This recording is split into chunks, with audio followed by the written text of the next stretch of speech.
Ramadan itu bukan hanya sekedar bagaimana kita mempersiapkan planning kita, berapa kali kita khatam.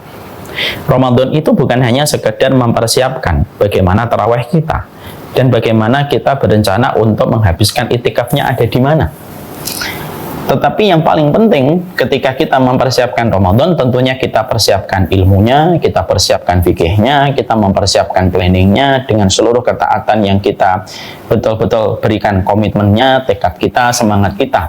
Tapi di sisi yang lainnya, tolong saya dan kita semuanya, mari kita juga harus memperhatikan amalan hati apa yang harus kita persiapkan supaya fondasi Ramadan ini tidak rusak.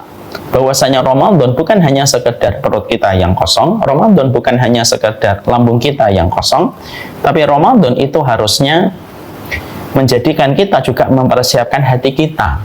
Karena apa? Karena amalan hati itu sangat penting.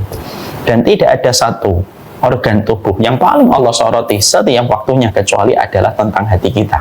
Pertama kali, di mana itu disoroti oleh Allah sebagaimana hadis yang sangat masyhur, innallaha la yanzuru ila suwarikum wa la yanzuru ila ajsadikum walaki yanzuru ila qulubikum. Allah tidak pernah melihat bentuk tubuhmu, Allah tidak pernah melihat jasadmu, tapi Allah itu selalu melihat bagaimana kondisi hatimu, di mana Allah senantiasa memperhatikan hati kita.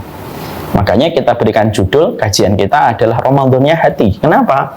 Karena kita terkadang hanya fokus kepada amalan apa yang harus kita maksimalkan di bulan Ramadan, tetapi kita lupa bagaimana memberikan sebuah sajian istimewa untuk hati dengan Ramadannya hati kita.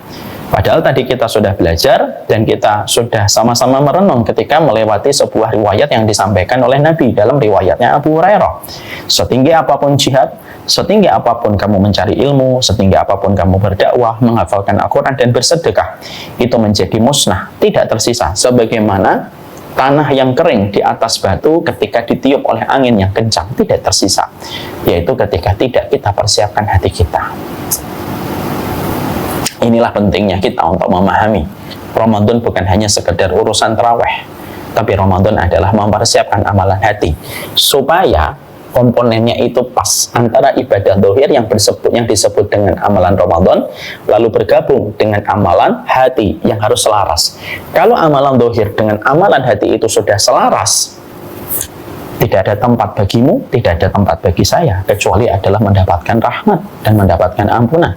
Ketika ibadah dohir Ramadan, kita hiasi dengan amalan-amalan dohir kita, tapi selaras dengan amalan hati, ketika kita memberikan yang terbaik pada hati kita.